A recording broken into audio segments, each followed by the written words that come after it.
You've likely heard the expression that you can't help who you fall in love with. And there's a lot of truth to that. It usually isn't until after you've fallen in love with someone and invested time into the relationship that you realize that they're wounded. That they're still struggling emotionally and even mentally because they haven't healed from those traumas. What do you do when the relationship seems to be going great? Like everything seems perfect. Then all of a sudden, the person starts pulling away or they back out and break things off completely. This relationship, seems very unstable because this person goes back and forth with their level of investment. One minute they're committed and available and excited about the relationship, and then something causes them fear and they start to retreat. If you've found yourself loving someone like this, you're probably loving someone considered a broken person. Now, that's the best way to describe someone who's been through some extreme traumatic events in life and in love, and they haven't healed. So, they're struggling with low self-esteem and just always doubting themselves. They have this loss of identity and trust issues and irrational fears and just this feeling like they're undeserving of anything good. And then, they've lost hope in a future where anything could go right for them, where anything could actually get better. They don't see the possibility of anything really working out for them, because they've been so disappointed and let down in ways that are just extremely traumatic. So even the thought of healing could seem impossible for them. And if you do an online search about loving an unhealed person, or even talk to someone in your life about loving someone like this, they're likely going to tell you to walk away, to let that person go, that you deserve better, or that, loving this person is likely going to break you as well. And, while that may be sound advice for many, because not everyone can handle the mental and emotional roller coaster of loving someone who can't fully love you back, someone who can't love you properly, and someone who feels unavailable emotionally, or where a relationship feels one-sided. But for some, loving a broken person is definitely worth it. A person who has been broken by life and love will usually put up a wall to protect themselves. But hiding behind that wall is a person, a soul that is yearning to be whole again. Yes, their brokenness is going to affect you, but try and see past their defenses and be willing to walk alongside them as they try to find their way to healing. I'm definitely not saying let yourself be a doormat or put up with any form of abuse. But if you love someone who is living with mental and emotional trauma, someone that God has called you to, then you're willing to go through the ups and downs with them. And this video is about how to do that in a healthy way, because I believe that we cannot just give up on those who are suffering. The pain that they're experiencing is ongoing. It's not just a bad day or a bad week.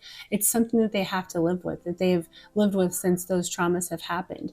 And, if there's nobody willing to help them, if there's no one willing to stay and love them through these hard times, through this suffering that they constantly feel, they're probably going to live with this pain for the rest of their lives. And so it's not about saving them, but it's about loving them through their pain. Galatians 6 verse 2 says, "Bear one another's burdens and so fulfill the law of Christ."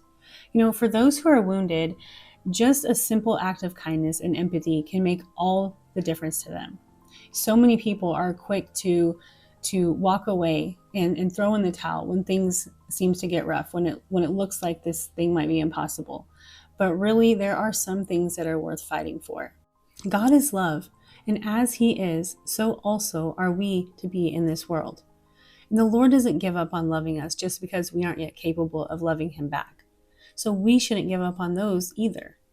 In 1 John chapter 4, verses 17 through 19, it says, "By this, love is perfected with us, so that we may have confidence in the day of judgment, because as He is, so also are we in this world. There is no fear in love, but perfect love casts out fear, because fear involves punishment, and the one who fears is not perfected in love.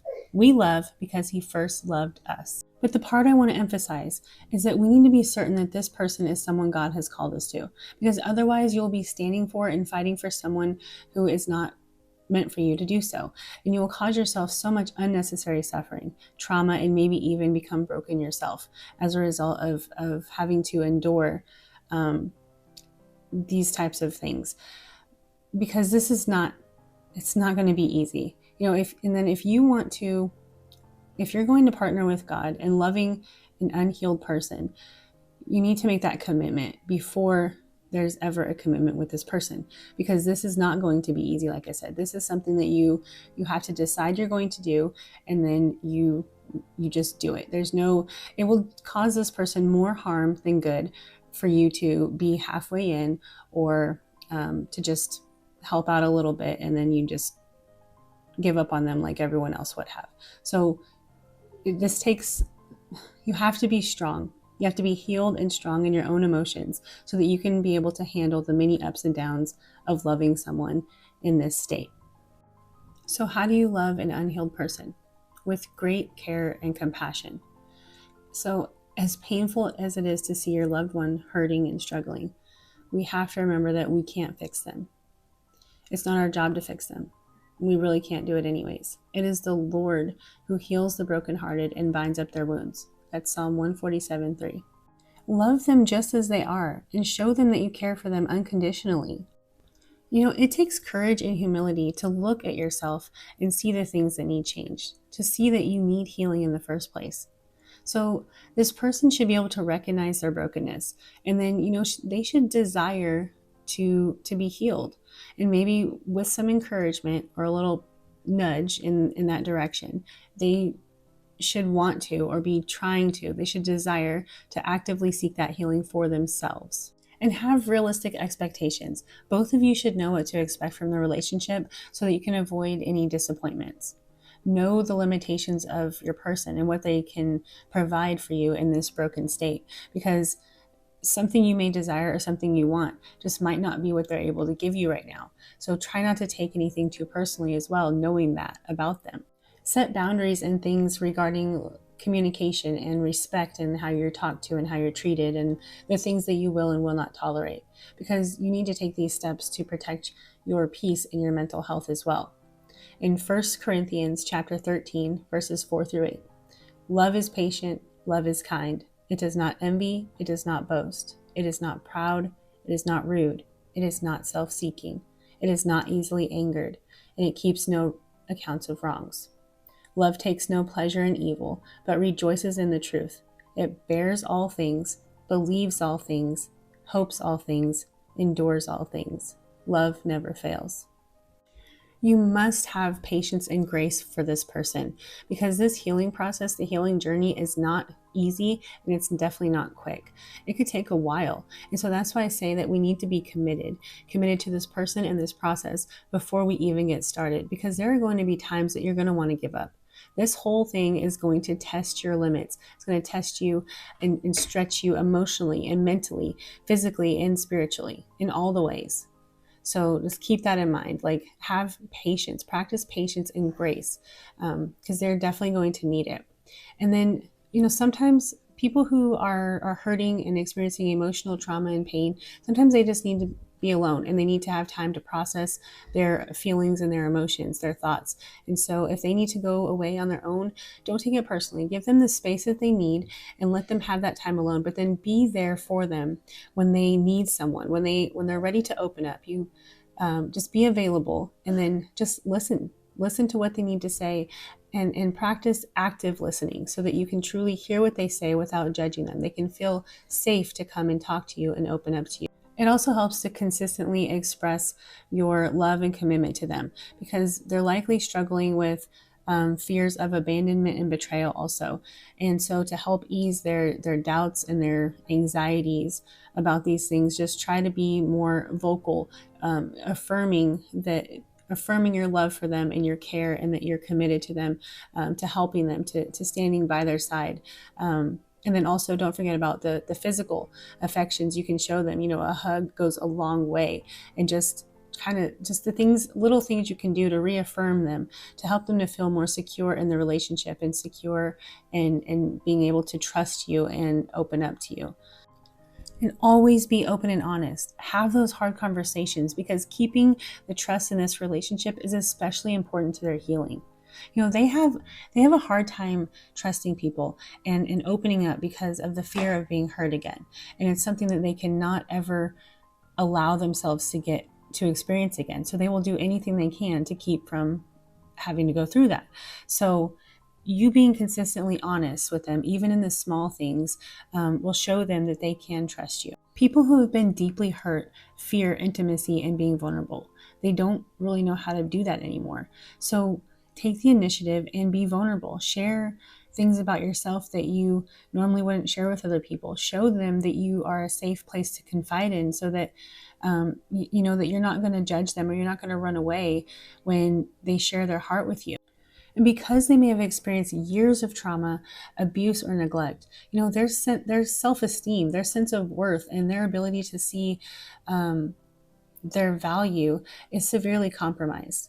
They may struggle with criticizing and blaming themselves, and even having this feeling of not being good enough, even for the things that they might want to accomplish. You know, it's really something like they've really just been stomped down to the ground. And so it's really important that we remember to try to build them up, to remind them of their worth, to remind them of their value, to not only you, but the people in the world that they help with their jobs or their skills or their crafts. There is, you know, when you recognize something good in them, with the lovely and pure and true things about them, you have to remember to actually speak those things to them, genuinely compliment them, and be sure and just build them up and encourage them in the Lord, because they really need all of the positive affirmation that you can give to them to really help change that mindset that they've been stuck in, feeling like, you know, that they're unworthy and not good enough, and you know, not worth anything. Try to encourage them to let go of the past and forgive those who have deeply hurt them. But remember that this is only something you can suggest and show them the benefits of doing, because forgiveness is very personal, and it may take quite a bit of time for them to actually do, because first they have to decide that they're willing to. And that's a big step for people who have experienced so much pain and trauma on behalf of others. Loving someone who is struggling with their mental and emotional health is definitely not easy. It's a very extremely painful thing, not only for them, but for you as someone who loves them, to see them suffering from other people's actions, you know, or lack thereof. But it will definitely be worth it when you see your loved one, when you see them healed, when you see their life dramatically change, when you see them with a renewed sense of joy and hope for a future, and, you know, just really just being themselves again. And then in 1 Peter 4:8, this is the Amplified Version. It says, above all, have fervent and unfailing love for one another, because love covers a multitude of sins. It overlooks unkindness and unselfishly seeks the best for others. One of the most impactful things you can do for someone you love who is living with emotional pain and trauma is to simply be there for them. When you consistently show up and are expressing your love and care for them, it provides them a sense of secure, stable reliability, as a safe place, something that they just haven't known, you know, maybe not known for a long time, something that's true this time. And then when they see that you're staying by their side, that you're not running away, that you're not going to abandon them, even if they try pushing you away, that is going to mean the world to them. By being kind, patient, and loyal, you can help them heal. Patience allows them the opportunity to open up when they're ready, and those small acts of kindness help build trust. And your loyalty is creating a strong bond for the both of you to grow together. And just knowing that they have someone they can depend on in difficult times might just be what they need to start their healing journey. And in Romans 13:8-10, it says, be indebted to no one except to one another in love, for he who loves his neighbor has fulfilled the law. The commandments: do not commit adultery, do not murder, do not steal, do not covet, and any other commandments are summed up in this one decree: love your neighbor as yourself. Love does no wrong to its neighbor. Therefore, love is the fulfillment of the law. Jesus bless you guys. I'll see you in the next one.